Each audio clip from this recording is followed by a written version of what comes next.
Les lois du succès de Napoleon Hill. 4e volume, l'enthousiasme. Audio numéro 1. J'ai donné un billet de 10 € à un mendiant tout en lui suggérant de l'investir dans un livre d'Elbert Hubbard. Un message pour Garcia. Vous pouvez le faire si vous croyez que vous le pouvez.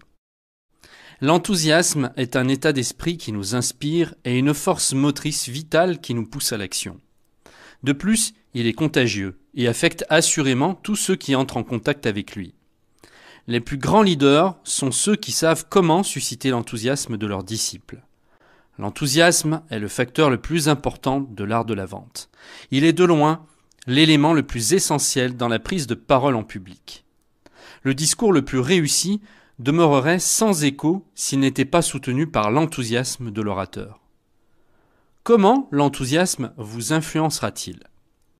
Mettez de l'enthousiasme dans votre travail, et il ne vous semblera pas dur ou monotone. L'enthousiasme redynamisera tellement l'ensemble de votre corps que vous arriverez à vous débrouiller avec moins de la moitié de la quantité de sommeil habituelle. En même temps, il vous permettra d'accomplir 2 à 3 fois plus de travail que d'habitude, sans fatigue. Pendant des années, j'ai rédigé la plupart de mes écrits pendant la nuit. Une nuit, lorsque je travaillais avec enthousiasme sur mon ordinateur, j'ai regardé par la fenêtre de mon bureau la place juste en face de la tour métropolitaine à New York, et j'ai vu ce qui paraissait être le plus surprenant reflet de la lune sur la tour. Il était d'une nuance grise argentée, comme je n'avais jamais vu auparavant. En regardant de plus près, j'ai vu que le reflet était celui du soleil du petit matin, et non pas celui de la lune. Il faisait jour. J'avais travaillé toute la nuit, mais j'étais tellement absorbé par mon travail que la nuit s'écoulait comme si elle n'avait duré qu'1 heure seulement.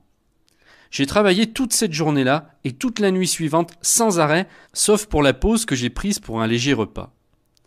2 nuits et une journée entière sans sommeil, et avec peu de nourriture, sans le moindre signe de fatigue, n'aurait pas été possible si je n'avais pas conservé mon corps envahi par un enthousiasme pour le travail que j'avais à faire.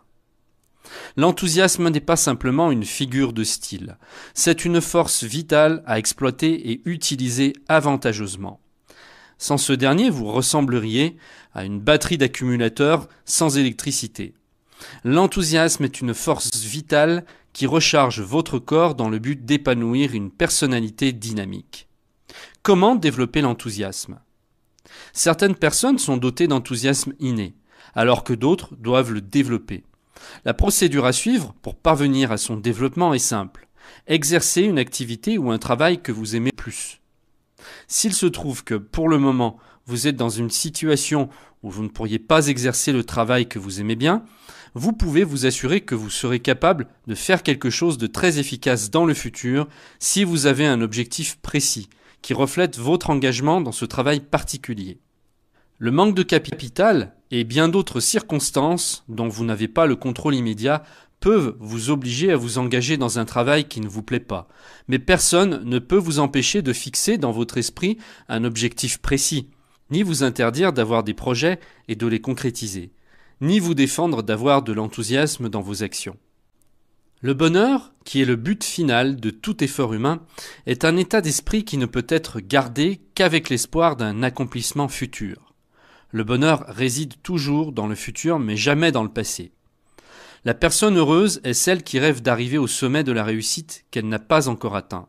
La maison que vous rêvez de posséder, l'argent que vous avez l'intention de gagner et de déposer à la banque, le voyage que vous envisagez de faire quand vous aurez les moyens nécessaires, la position dans la vie que vous espérez occuper lorsque vous serez fin prêt. Ce sont autant de choses qui causent le bonheur. Ce sont même ces matériels qui forment vos objectifs. Ce sont des choses qui pourraient vous enthousiasmer, quelle que soit votre place actuelle dans la société. L'enthousiasme est une force vitale. Il y a plusieurs années, j'ai été enthousiasmé par une idée. Quand l'idée a pris forme la première fois dans mon esprit, je n'étais même pas préparé à faire le premier pas pour l'accomplir. Mais je l'avais couvée dans mon esprit. J'étais enthousiasmé par l'idée lorsque, dans mon imagination, je visualisais le moment où je serais disposé à la réaliser. L'idée était la suivante. Je voulais devenir rédacteur d'un magazine dont la règle d'or était de pouvoir encourager les gens, les aider à garder courage et se comporter avec honnêteté. Finalement, ma chance tourna et en 1918, le jour de l'armistice, j'écrivis mon premier éditorial, qui allait devenir la réalisation matérielle d'un espoir couvé dans mon esprit depuis plus d'une vingtaine d'années. Avec enthousiasme, j'ai pris dans cet éditorial tous les sentiments que j'avais cumulés dans mon cœur pendant plus de 20 ans. Mon rêve devint réalité. J'étais le rédacteur en chef d'un magazine national. Comme je l'avais mentionné, cet article a été écrit avec enthousiasme. Je l'avais soumis à une de mes connaissances et, avec enthousiasme, je lui avais demandé de le lire. L'article finissait par ces quelques phrases. « Enfin, mon rêve depuis 20 ans est sur le point de se réaliser. Publier un magazine national demande de l'argent, beaucoup d'argent. Pourtant, je n'ai pas la moindre idée où je pourrais obtenir cet élément essentiel.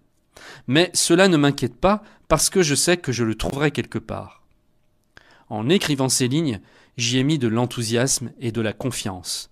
À peine avais-je fini de lire l'article à la personne de ma connaissance, la première et la seule à qui je l'ai montré, qu'elle s'exclama « Je peux te dire où tu trouveras l'argent. Je vais te le donner. » Et il l'a fait.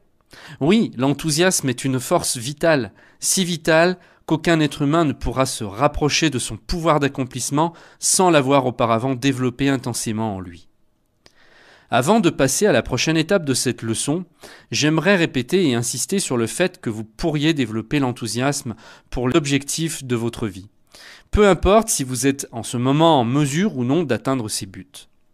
Il se peut que vous soyez loin de l'accomplissement de vos objectifs, mais si vous allumez le feu de l'enthousiasme dans votre cœur et que vous le gardez toujours enflammé, les obstacles qui entravent le chemin de votre réussite disparaîtront en très peu de temps comme par magie, et vous vous trouverez doté d'un pouvoir que vous n'aviez jamais soupçonné. Comment votre enthousiasme influencera-t-il les autres ? Nous arrivons maintenant à la discussion de l'un des plus importants sujets de cette lecture, à savoir la suggestion. Dans les autres leçons, nous parlons de l'autosuggestion, qui est la suggestion par soi-même. Nous comprenons dans la leçon sur la confiance en soi le rôle important que joue l'autosuggestion. La suggestion est le principe par lequel vos mots, vos actions et même votre état d'esprit influencent les autres.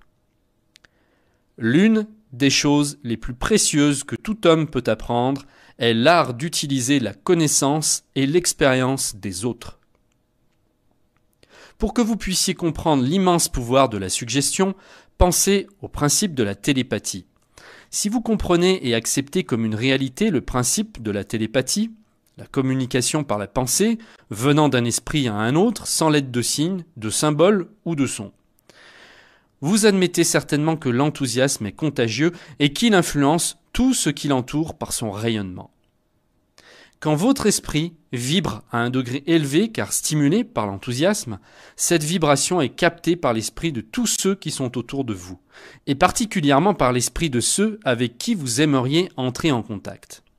Quand un orateur sent que son auditoire est en rapport avec lui, il reconnaît simplement que son propre enthousiasme a influencé l'esprit de son auditoire jusqu'à ce que cet esprit vibre en harmonie avec le sien. Quand un vendeur sent que le moment psychologique pour conclure une vente est arrivé, il perçoit juste l'effet de son propre enthousiasme influencer l'esprit de son futur client et mettre cet esprit en diapason avec le sien. Le thème de la suggestion constitue une partie très importante dans cette leçon et dans l'ensemble de ce cours car elle opère généralement dans ces 3 points. Dans ce que vous dites, dans ce que vous faites, dans ce que vous pensez. Quand la suggestion opère dans ce que vous dites. Quand vous êtes enthousiasmé par les articles que vous vendez, par les services que vous proposez ou par le discours que vous prononcez, votre état d'esprit devient clair pour tous ceux qui vous écoutent grâce au ton de votre voix. C'est par le ton de votre voix, plus que votre déclaration elle-même, que vous pouvez convaincre ou non. Aucune suite de mots ne peut remplacer la grande confiance venant d'une déclaration exprimée avec un enthousiasme intense. Les mots ne sont que des sons affaiblis s'ils ne sont pas animés par des sentiments issus de l'enthousiasme. Ici, le mot me manque, car je ne peux jamais étaler sur papier la différence entre les mots qui sortent de la bouche sans aucune émotion, ni aucune ferveur d'enthousiasme, et les mots qui déversent abondamment venant d'un cœur impatient de s'exprimer. Cependant, la différence est là. Ainsi, ce que vous dites, et la manière dont vous le dites, peut évoquer un sens différent de ce que vous avez l'intention de dire. Cela explique les nombreux échecs du vendeur qui présente ses arguments par des mots qui semblent assez logiques, mais manquent d'artifice émanant d'enthousiasme issu de la sincérité et la confiance en ses produits qu'il essaie de vendre. Si ces mots disent une chose mais le ton de sa voix en suggère une autre complètement différente, aucune vente ne sera conclue. Ce que vous dites est un facteur important en matière de suggestion, mais pas aussi important que ce que vous faites. Vos actions auront plus de valeur que vos mots, et malheur à vous si ces deux actions n'arrivent pas à se concilier. Si un homme prêche la règle d'or comme une rigide règle de conduite, son discours ne sera écouté que s'il ne l'applique. Le plus efficace sermon que tout homme peut prêcher sur le bon sens de la règle d'or est qu'il prêche par la suggestion, et qu'il applique cette règle dans ses relations avec ses semblables. Quand la suggestion opère dans ce que vous faites et ce que vous pensez. Si un vendeur de voitures Ford arrive chez son futur client avec une voiture Renault ou autre, tous les arguments qu'il présente au nom de Ford seront sans effet. Une fois, je suis allé à un des bureaux de la société Dictaphone pour voir un dictaphone. Le vendeur m'a exposé une argumentation logique sur les mérites de l'appareil, alors que le sténographe à côté de lui transcrivait des lettres à partir d'un carnet de sténo. Ces arguments en faveur d'un appareil de dictée, comparés à la vieille méthode de dictée à un sténographe, ne m'ont pas impressionné parce que ces actions n'étaient pas en harmonie avec ses paroles. Vos pensées constituent le plus important des 3 points d'application du principe de suggestion, parce qu'elles peuvent contrôler le ton de votre voix, mais un peu moins vos actions. Si vos pensées, actions et paroles s'harmonisent, il est certain que vous aurez de l'influence sur les personnes avec qui vous désirez entrer en contact et qu'elles adopteront plus ou moins votre manière de penser. Que devez-vous faire avant d'influencer l'esprit d'une autre personne ? Nous allons maintenant analyser la suggestion et vous démontrer comment appliquer exactement le principe sur lequel elle agit. Comme nous l'avons déjà vu, la suggestion se distingue de l'autosuggestion seulement par un seul aspect. Nous l'utilisons consciemment ou inconsciemment quand nous influençons les autres, tandis que nous utilisons l'autosuggestion comme un moyen de nous influencer nous-mêmes. Avant d'influencer une autre personne par la suggestion, l'esprit de cette personne doit être dans un état de neutralité, être ouvert et réceptif à votre méthode de suggestion. C'est ici que la plupart des vendeurs échouent. Ils essaient de conclure une vente avant que l'état d'esprit du futur acheteur soit réceptif ou neutre. Cela est un point très important dans cette leçon et je préfère m'attarder sur ce sujet pour que vous compreniez parfaitement le principe que je décris. Quand je dis que le vendeur doit neutraliser l'esprit de son futur client avant de conclure une vente, je veux dire par là que l'esprit de cet acheteur éventuel doit être crédule.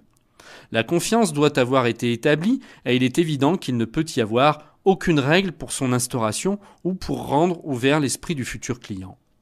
Ici, le vendeur, par son ingéniosité, doit arriver à fournir ce qui ne peut être défini comme une règle. Je connais un courtier d'assurance vie qui ne vend que de coûteuses polices d'assurance, dont le montant s'élève jusqu'à 1 million d'euros et même plus.